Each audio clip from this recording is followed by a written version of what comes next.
Mencium aroma gosong yang memenuhi ruangan, dan asap keluar dari baju yang disetrika, membuat Munarah terhenyak. Wanita parubaya itu hendak mematikan siaran liftnya, tetapi belum sempat ia memencet tombol off di ponselnya, tiba-tiba muncul Ratri yang datang tergopoh-gopoh. Sama dengan Munarah, ia juga mencium aroma baju yang gosong dan hal itu memantik amarahnya. Apa ini bau gosong? Astaga Munarah, kerja kamu benar-benar gak becus. Baru mulai, kamu sudah membuat baju pelanggan rusak. Kamu ini sebetulnya bisa kerja nggak sih? Lagaknya aja selangit, giliran kerja sepele begini aja nggak beres. Omel Ratri melihat aksi Munarah yang mengibas-ngibaskan baju yang bolong itu.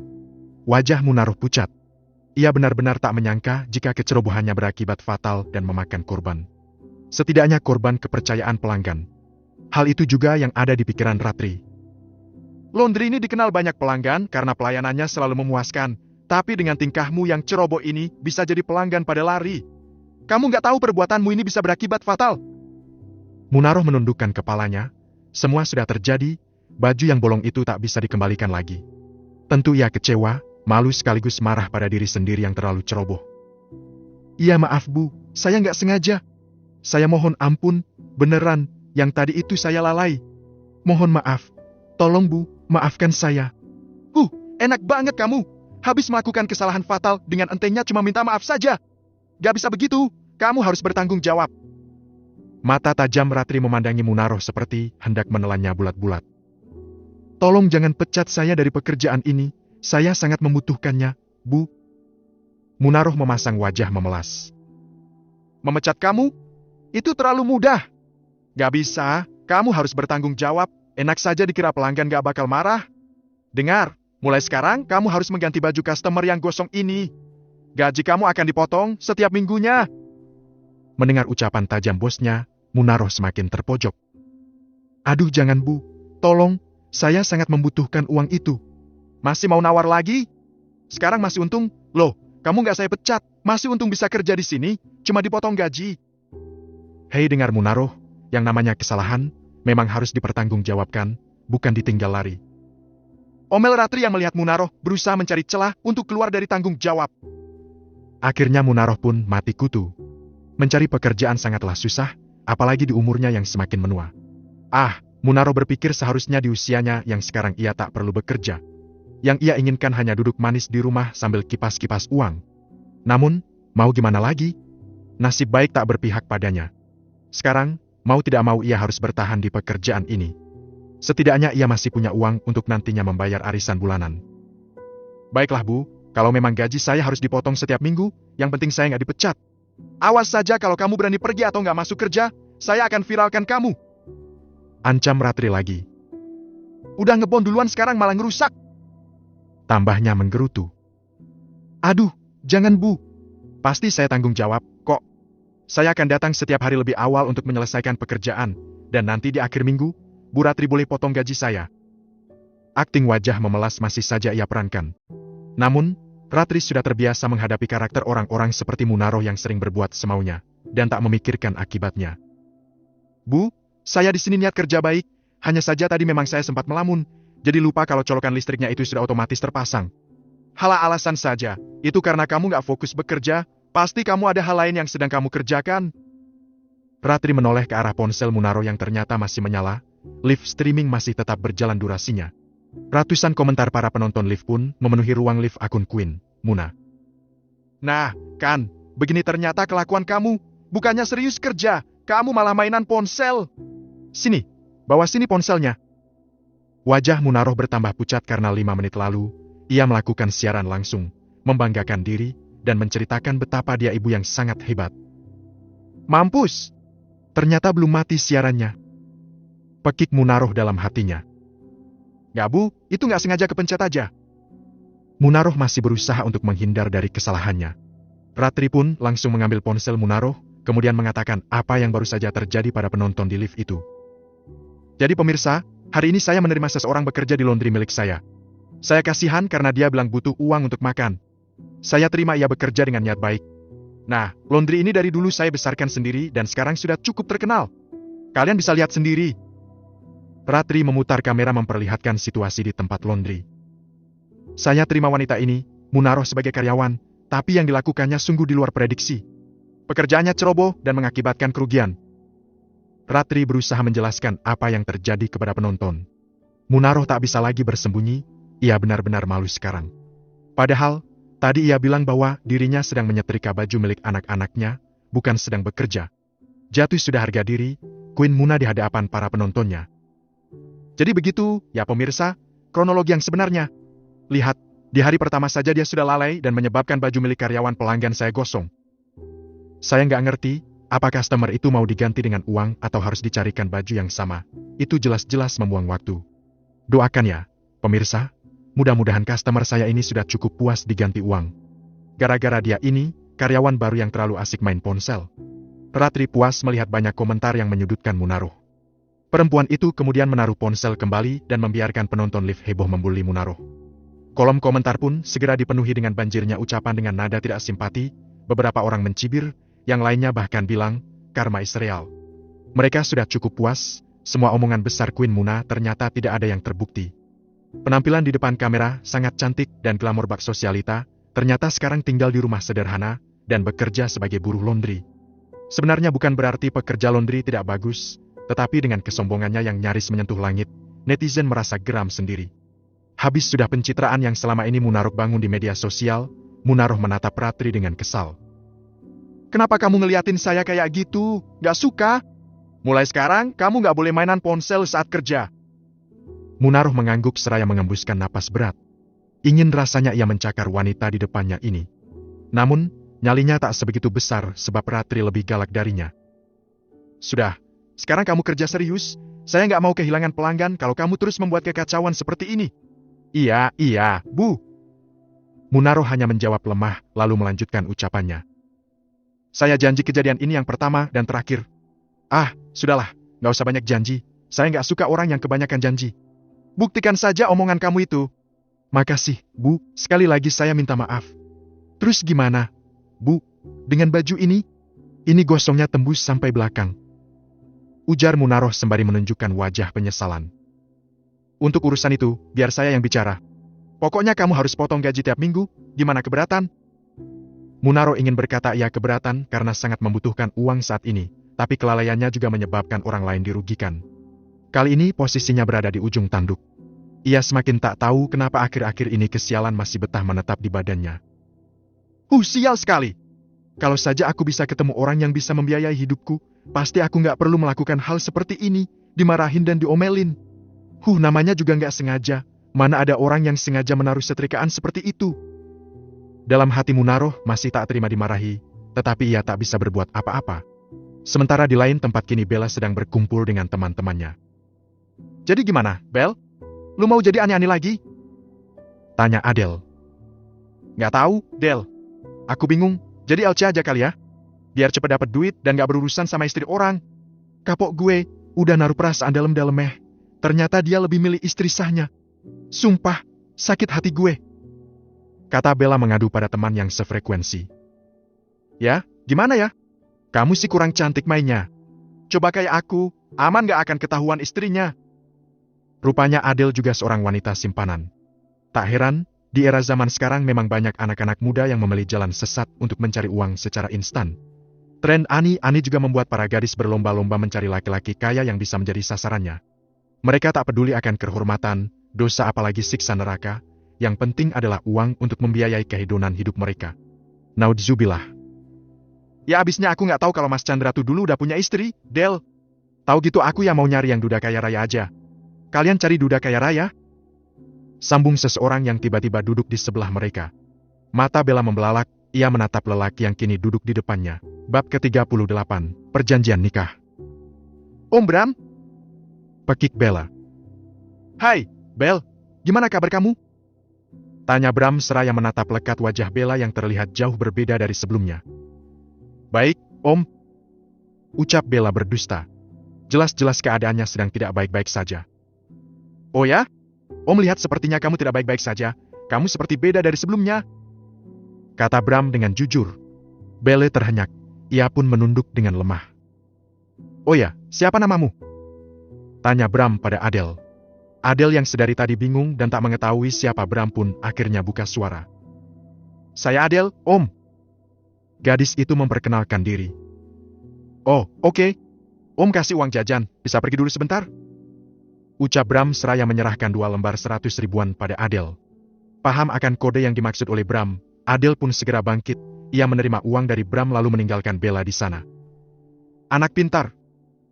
Puji Bram pada Adele yang menurut akan titahnya. Belly terlihat menghela napas panjang. Kedatangan Bram mengingatkan dirinya pada peristiwa setelah diputuskan oleh Chandra. Waktu itu, ia frustrasi sekaligus marah pada keadaan dan akhirnya datang ke bar. Di sanalah ia bertemu dengan Bram di sana. One night stand terjadi begitu saja.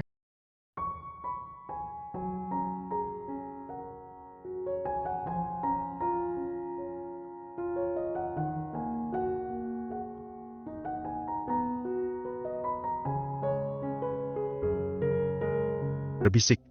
Bella membeliak. Ngapain? Om ketagihan. Bisik Bram membuat Bella seketika bergidik. Ih, enggak. Cukup sekali, itu aja nggak sengaja. Tolak Bella dengan cepat. Kenapa tidak, sayang? Kamu juga menikmatinya kan? Rayu Bram seraya mengerlingkan matanya. Ya, tapi waktu itu aku nggak sadar. Om, kalau sadar ya aku nggak mau. Ucap Bella. Meskipun tergolong nakal dan liar, tetapi Bella tak mau melakukan itu dengan orang yang tak dicintainya. Apalagi Bram termasuk pemain ulung, Bella tentu tidak mau lantaran takut jika ada penyakit yang nantinya menular, sebab Bram memang hobi bergonta-ganti pasangan. Kalau sekarang mau nggak? Om tahu kamu pasti lagi butuh banyak uang kan? Wajahmu ini sudah terlalu kusam, Bel. Kamu butuh perawatan. Kata Bram sontak membuat Bella malu luar biasa. Enggak, aku nggak suka sama Om, ingat ya. Bella cuma mau main sama yang Bella suka biar gak terpaksa. Kata Bella dengan lirih, kalimatnya bernada tegas membuat Bram tersenyum simpul. Kid Geros, kali ini bukan dengan Om, tapi dengan duda kaya seperti yang tadi kamu bilang dengan temanmu. Ucap Bram membuat Bella mengernyit. Maksudnya? Gini, cantik. Ada seorang duda kaya raya, ganteng maksimal, dan keturunan orang Eropa. Dia sedang mencari wanita Indonesia untuk dijadikan istri. Kalau kamu mau, Om akan mengenalkanmu padanya. Ujar Bram. Tajir melintir. Imbuhnya membuat otak Bella seketika membayangkan sosok duda yang dimaksud. Gimana? Tanya Bram setelah beberapa saat memberikan waktu Bella untuk berpikir. Om yakin dia mau sama aku? Normal gak orangnya? Tanya Bella. Astaga, ya pasti normal dong. Dia nyari istri karena dia butuh keturunan. Ucap Bram membuat Bella mengernyit. Kamu dikasih waktu 6 bulan. Kalau belum hamil-hamil juga kamu akan diceraikan dan nantinya kamu akan diberikan pesangon. Bella membelalak. Hah? Jadi janda dong nanti? Pekik Bella. Ya itu kalau kamu gak hamil-hamil juga. Kamu bisa negosiasi sama orangnya langsung nanti. Kalau kamu bisa bikin dia jatuh cinta, maka kamu tidak akan pernah diceraikan. Kalaupun kamu diceraikan, kamu dapat uang, selama menjadi istrinya, kamu bisa mendapatkan apapun yang kamu mau. Bella tampak berpikir dengan serius. Hamil? Jadi dia menginginkan keturunan? Itu artinya jika aku hamil, maka anakku akan menjadi pewaris kekayaannya? Batin Bella. Gak ada tawaran kedua, Bel. Kalau kamu gak mau, aku bakal tawarin ke yang lain. Aku tawarin kamu dulu karena aku yakin kamu pasti bisa. Ya kali hamil doang masa kamu gak bisa? Ucap Bram membuat Bella seketika.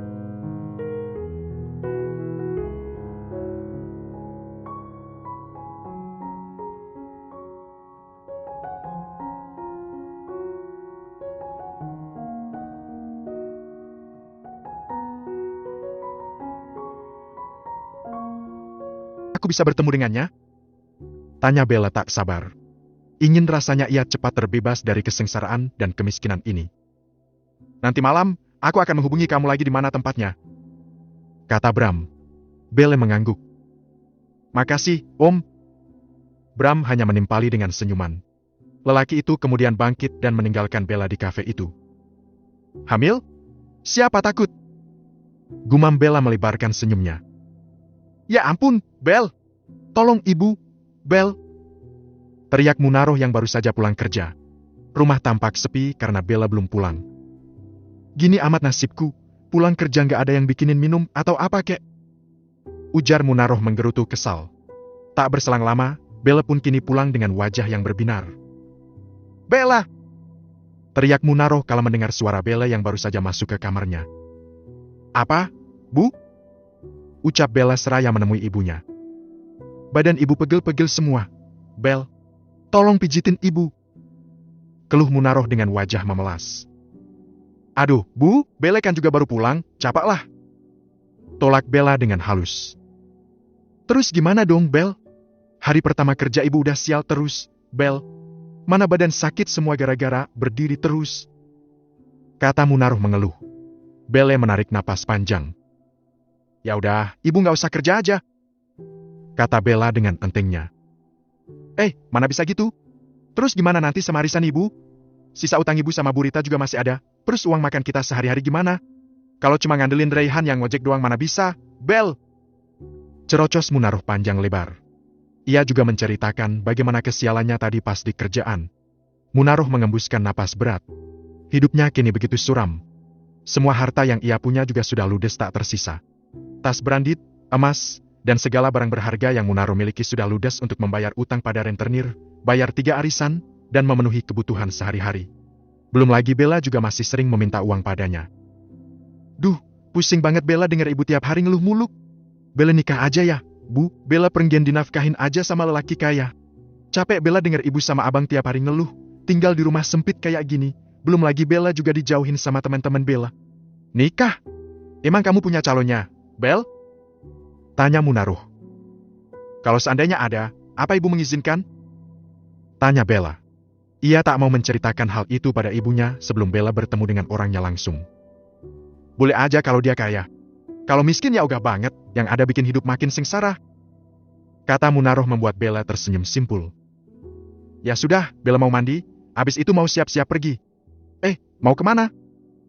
Tanya Munaroh. Ada deh, kepo aja si ibu. Sahut Bella seraya terbahak.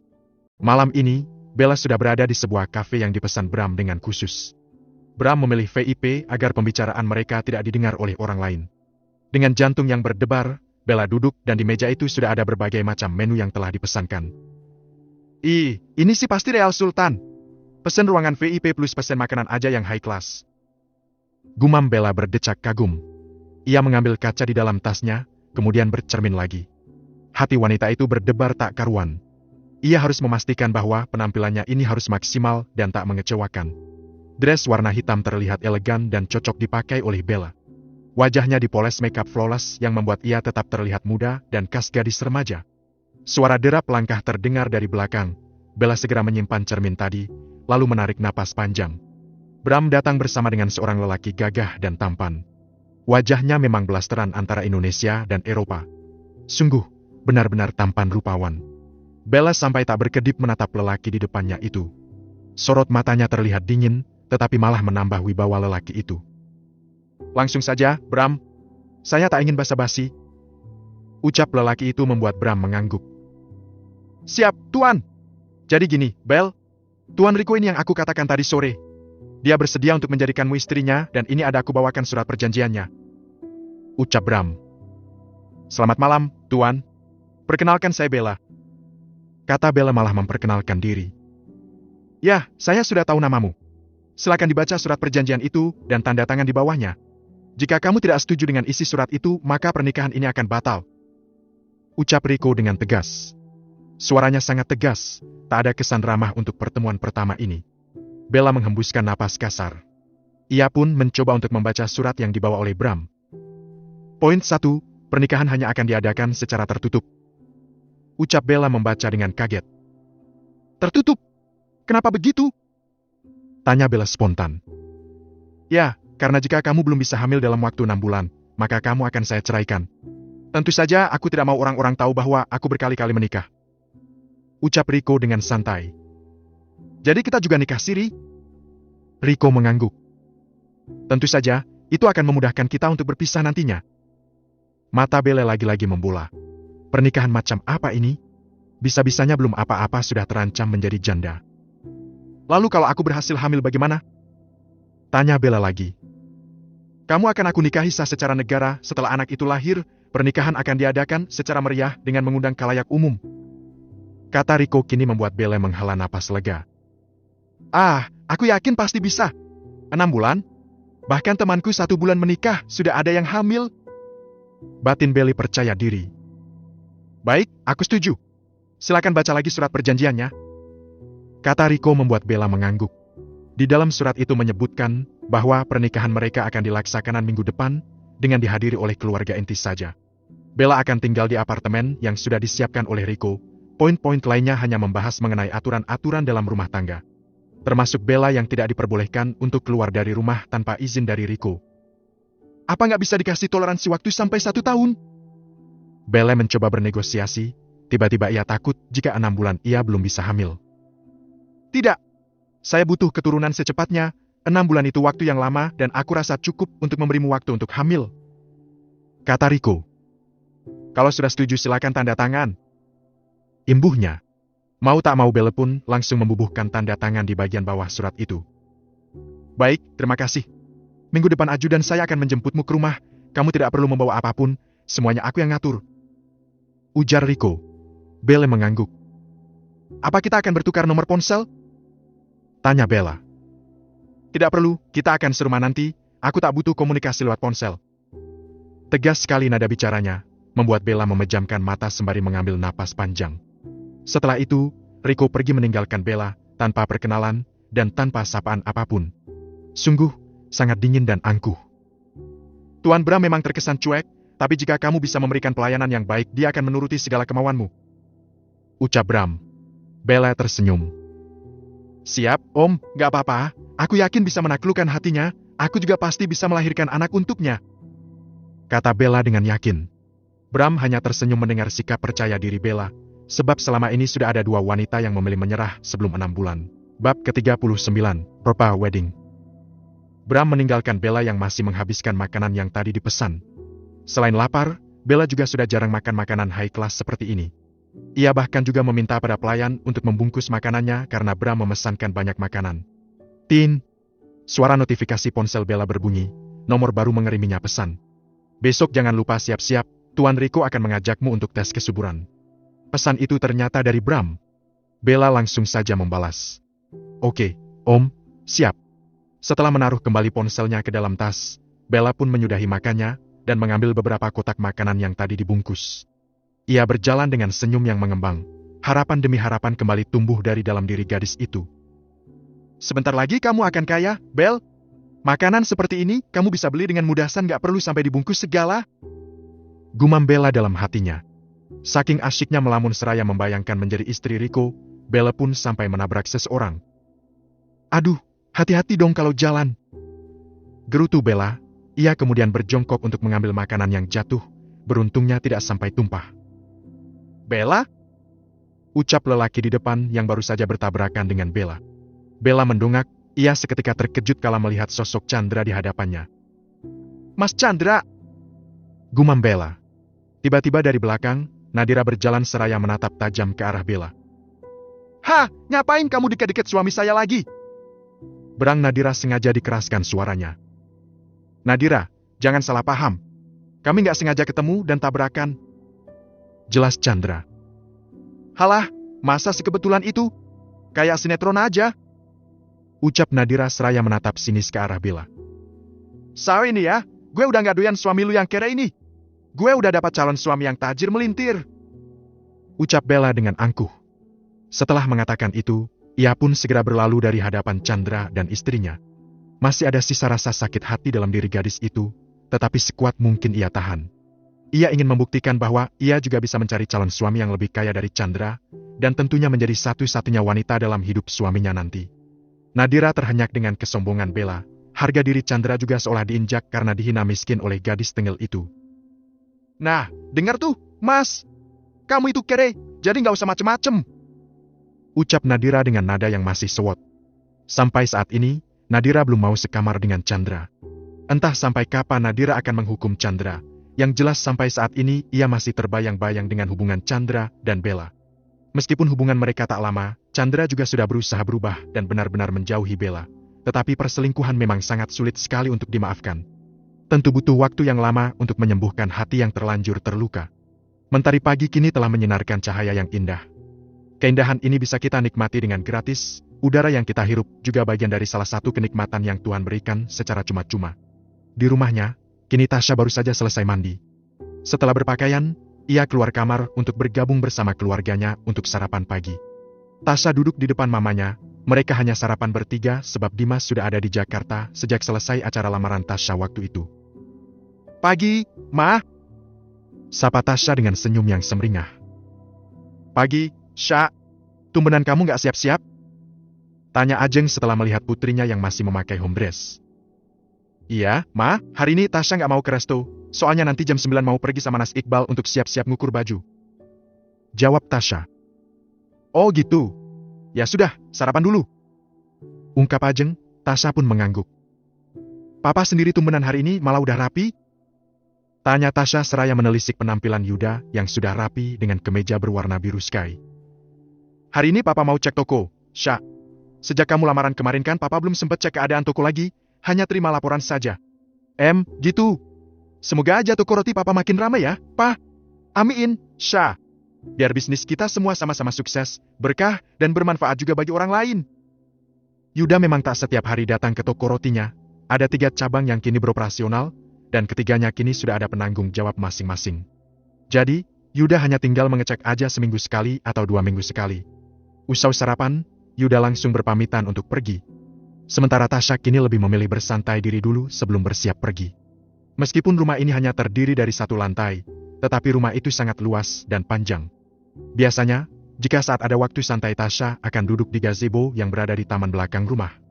Sudah lama sekali rasanya Tasya tak duduk di tempat yang teduh dan menyejukkan itu. Di depan gazebo ada kolam ikan yang dihuni oleh banyak ikan koleksi milik Yuda dan Dimas. Sekeliling taman itu ditumbuhi bunga-bunga kesukaan Ajeng. Tasya sendiri tak terlalu suka dengan tanaman, tetapi ia suka melihat keindahannya. Ya, dia hanya penikmat. Mamanya yang hobi menanam bunga, sementara papa dan adiknya hobi memelihara aneka ikan hias dan beberapa tanaman juga. Embusan napas ia lakukan dengan tenang seraya duduk dan menghadap ke arah langit. Matanya memejam, merasakan betapa leganya hidupnya sekarang. Berpisah dari lelaki seperti Raihan adalah keputusan yang tepat. Selain menghindari ketoksikan keluarganya, Tasya juga bisa terbebas dari kezaliman Raihan selama ini. Seandainya saja Tasya masih bersama Raihan, mungkin ia tak akan bisa menghirup udara dengan setenang ini. Hidupnya hanya akan diisi oleh kesibukan kerja demi memenuhi segala impian mereka yang ternyata hanya Tasya saja yang berusaha mewujudkannya. Sementara Raihan sendiri malah asyik menggunakan uangnya untuk berselingkuh dan memberikan kehidupan pada ibu dan adiknya. Tasya membuka mata seraya mengeluarkan napas panjang. "Alhamdulillah, terima kasih atas segala nikmat-Mu ya Allah," gumam Tasya. Tak terasa Tasya duduk di gazebo sudah sampai 1 jam. Ia pun lekas bangkit untuk bersiap-siap pergi bersama Iqbal. Selain ke butik, ia juga akan mendatangi rumah seorang emua untuk membuking makeup acara pernikahan mereka bulan depan. "Cantik," puji Iqbal saat mereka kini sudah berada di dalam mobil. Wajah Tasya seketika bersemu semerah jambu. Ia memalingkan wajahnya karena malu sejak tadi ditatap oleh Iqbal. "Kenapa wajahnya disembunyikan?" protes Iqbal. "Ya, kamu liatin terus, kan jadi malu," sahut Tasya. "Masa sama calon suami malu? Dulu aja nggak pernah memalingkan wajah begitu," ucap Iqbal. "Ya beda, dulu kamu nggak pernah natap begitu, Mas." "Kata siapa? Kamu aja yang nggak nyadar." Celetuk Iqbal sukses membuat Tasya menoleh. "Emang pernah? Setiap hari aku menatapmu dari layar CCTV, Syah." Pengakuan Iqbal membuat Tasya membelalak. "Hah? Ya ampun! Serius, Mas?" Iqbal mengangguk, lalu berkucap. "Alasanku memasang CCTV bukan untuk memantau kerjamu, tapi biar bisa natap kamu tiap hari." Hati Tasya seketika meleleh, bibirnya melengkung membuat senyumnya semakin indah. "Kenapa nggak ngaku dari dulu? Gengsilah, masa bos yang tampan rupawan ini mau nembak karyawannya?" ucap Iqbal membuat mata Tasya melirik dengan sinis. "Ya kali masa ia bawahannya yang nembak duluan? Haha, ya nggak gitu juga. Kamu nggak pernah nunjukin suatu ketertarikan kamu seperti yang lainnya. Kamu terkesan cuek dan bekerja sewajarnya aja," kata Iqbal. "Ya kan dulu aku punya suami, Mas. Jadi, jaga pandangan." Perkataan Tasya membuat Iqbal mengangguk paham. "Ya, saya tahu itu. Tapi, masalahnya saya suka sama kamu sebelum kamu punya su." Terpotong sudah kalimat Iqbal. Ia menggerutu dalam hati karena kebablasan mengaku pada Tasya. "Hah? Serius, Mas? Kamu suka sama aku dari sebelum aku nikah?" "Ah, enggak. Lupakan, jangan dibahas," kata Iqbal seraya menyalakan mesin mobilnya. Kok gitu? Aku kan penasaran. Nggak penting, sayang. Yang penting sekarang aku udah bisa dapetin kamu. Ungkap Iqbal seraya mengulas senyum. Tasya mengembuskan napas. Jujur ia aslinya penasaran dengan perasaan Iqbal padanya selama ini. Namun, sepertinya Iqbal masih malu untuk mengakuinya dengan detail. Jadi kamu bukan gak laku, tapi sengaja nungguin aku, Mas? Tanya Tasya penuh percaya diri. Iya, udah puas sekarang? Haha, ya ampun, masa sih, Mas? Aku kok kayak nggak percaya. Percaya atau tidak yang jelas jalur langit itu nyata. Kata Iqbal seraya terkekeh. Mobil pun akhirnya melaju dengan kencang menuju ke butik langganan keluarga Iqbal. Sementara itu, seperti perjanjian semalam dengan Bram, Bella kini sudah berada di salah satu rumah sakit. Ia langsung mengikuti langkah Bram menuju ke ruangan di mana ia akan dites kesuburannya. Setelah rangkaian tes ia lewati, akhirnya siang itu Bella bisa bernapas lega. Menurut hasilnya, dokter mengatakan bahwa Bella sehat dan HB-nya juga bagus. Om, Mas, Tuan Riko nggak ikut ke sini? Tanya gadis itu. Ia masih penasaran dengan sosok lelaki yang akan menikahinya itu. Enggak, dia sibuk. Jawab Bram yang baru saja membayar administrasi itu. Om itu asistennya apa gimana ini? Tanya Bella kembali penasaran. Banyak nanya kamu ini, Bel. Aku pesuruhnya. Setiap kali dia akan menikah atau menceraikan perempuan aku yang akan membantu mengurusnya. Hah? Om juga pengacara? Tanya Bella lagi, memang banyak nanya anak ini. Enggak, Bel. Otakmu di mana sih? Masa tampang kayak aku pengacara? Jawab Bram kali ini dengan nada ketus. Haha, ya kali aja om nyamar. Sahut Bella seraya terkekeh. Terserah kamu dah, Bel ada-ada aja. Ayo pulang. Ujar Bram seraya berjalan mendahului Bella. Om, lapar. Kita nggak mampir makan dulu nih. Bram menoleh ke arah Bella, waktu sudah menunjukkan jam makan siang. Akhirnya ia pun mengajak Bella mampir ke sebuah restoran. Nah, pilih makanan yang kamu suka. Kebetulan tadi Tuan Riko yang menyuruhku membawamu makan. Ucap Bram membuat Bella tersenyum. Diam-diam perhatian juga. Gumam Bella percaya diri. Bukan perhatian, dia nggak mau nanti kamu kurus, mana enak kurus dinaikin. Ucap Bram dengan lirih. Matanya mengerling, menatap tubuh Bella dengan lirih. Gadis itu memang memiliki badi yang bagus untuk anak seusianya. Makanya, saat pertama kali bertemu dengan Riko, lelaki itu langsung menyetujuinya. Tetap saja itu perhatian, cuma mungkin Mas, Tuan Riko gengsi aja. Ujar Bella. Terserah kamulah, Bel. Cepetan pesen makanannya, setelah itu kita pulang. Kata Bram setengah membentak. Sementara itu, Tasya kini baru ke butik sebab jam 9 tadi pemiliknya masih pergi. Jadi Iqbal memutuskan untuk pergi ke Wow dan Emwa yang akan membantunya nanti di hari pernikahan. Semoga aja udah pulang Kak Tika. Ucap Iqbal saat turun dari mobil. Ia hendak menggandeng lengan Tasya, tapi urung karena Tasya malah berjalan mendahuluinya. Dasar nggak peka? Geram Iqbal, tetapi dengan lirih. Sampai di dalam, Tasya dan Iqbal langsung disambut ramah oleh pegawai butik itu. Silakan duduk, Kak. Wanita muda dengan rambut pendek itu mempersilakan mereka untuk duduk. Kak Tikanya sudah ada? Tanya Iqbal. Sudah, tapi beliau masih ada tamu di dalam. Jawab wanita itu. Itu sudah keluar tamunya? Tambahnya saat melihat pemilik butik itu keluar bersama dengan seorang lelaki yang tak lain adalah Riko. Riko sempat menoleh ke arah Iqbal, tetapi ia kembali melangkah lagi dengan angkuh. Maaf Bal, kamu nungguin lama ya? Kata Tika seraya menghampiri Iqbal. Enggak kok, Kak. Baru aja nyampe tadi ketemu vendor dulu. Jawab Iqbal. Oh, syukurlah. Dari pagi kakak lagi riwe banget sama orang tadi. Langganan sih kesini, tapi dia selalu dadakan pesannya. 2 minggu lagi harus jadi gaun untuk mempelai wanita. Mana wanitanya nggak diajak ke sini? Kan susah kita buat ukurannya. Ucap Tika mengadu pada anak dari temannya itu. Dia mau nikah lagi ya, Bu? Pegawai tadi menimbrung. Iya, lah, nggak tahu wanita lagi yang mau dijadikan tumbalnya. Ucap Tika seketika membuat Tasya bergidik. Tumbal? Maksudnya?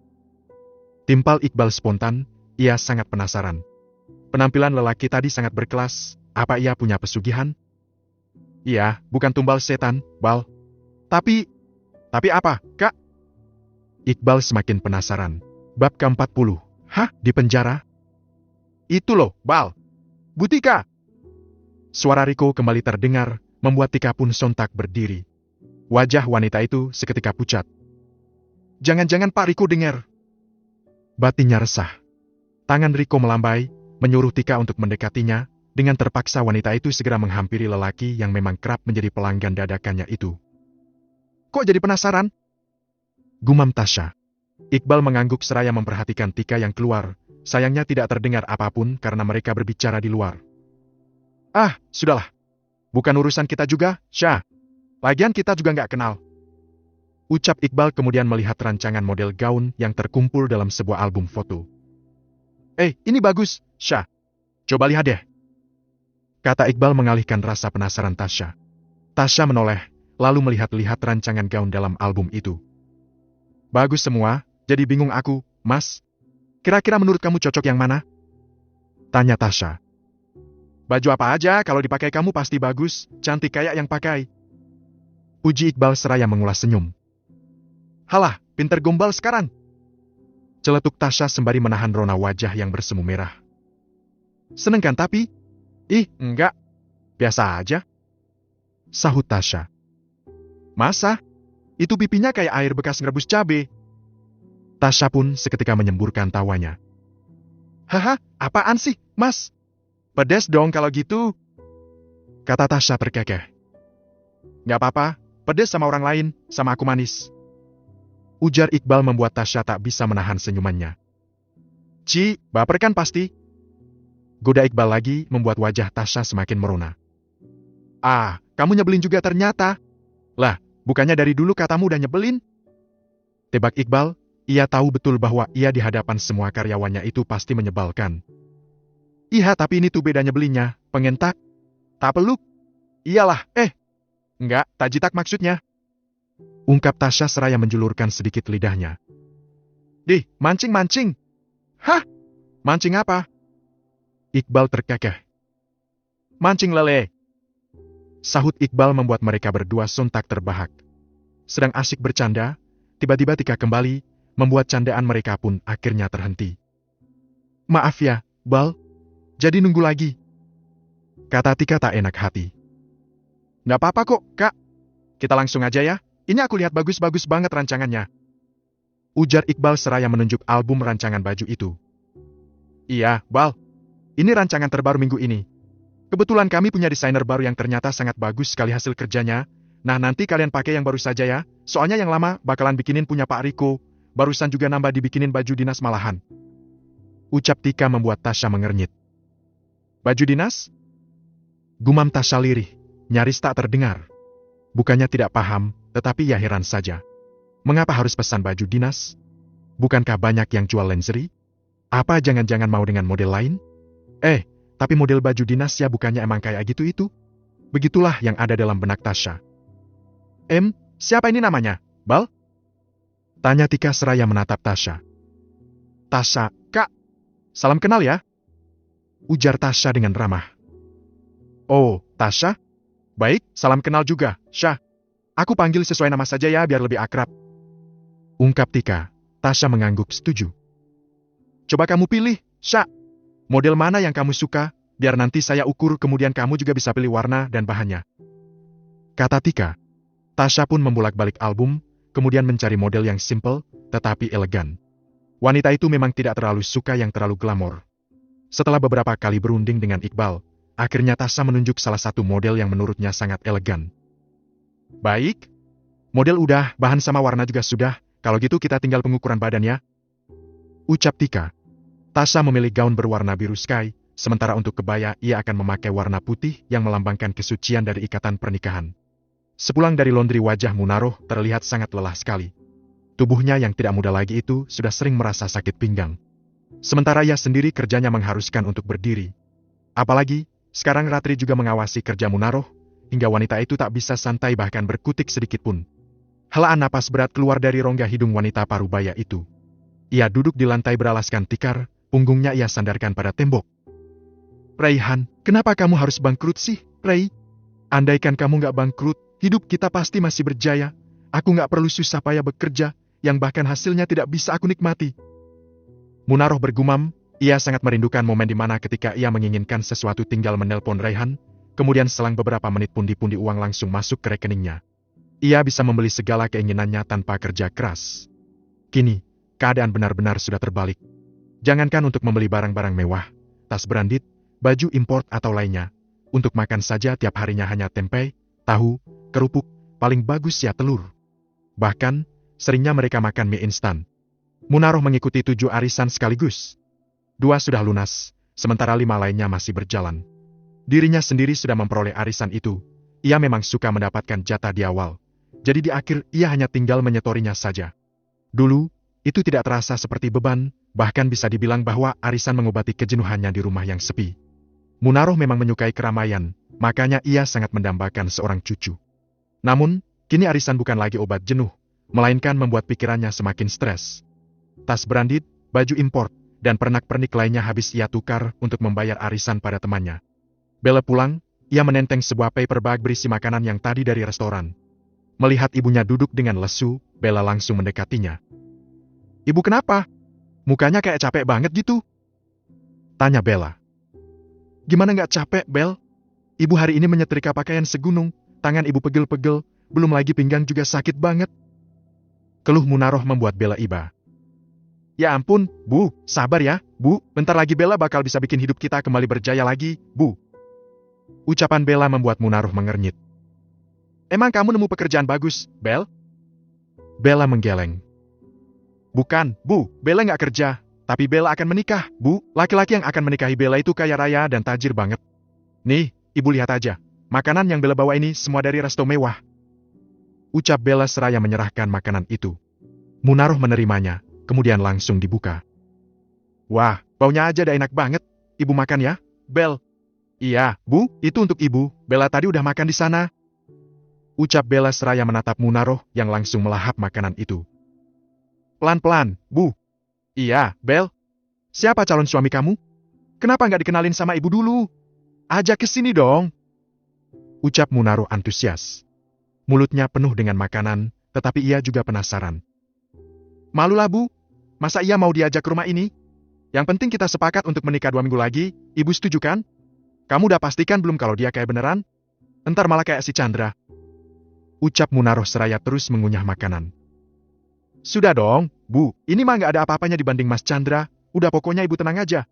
Setelah aku nikah sama Mas Riko, nanti Ibu aku ajak tinggal di rumah mewah ya," kata Bella. Ia sengaja tak menceritakan detail hubungannya dengan Riko yang penuh dengan tanda tanya itu. Yang ada di pikiran Bella hanya ia akan menjadi kaya jika menikah dengan Riko. "Wah, beneran ya, Bel? Awas kalau kamu ninggalin Ibu di sini." "Enggak lah, Bu, tenang aja." Dertit. Ponsel Bella berbunyi sebuah panggilan dari Raihan masuk. Gadis itu pun langsung mengangkatnya. "Halo, Bang. Kenapa?"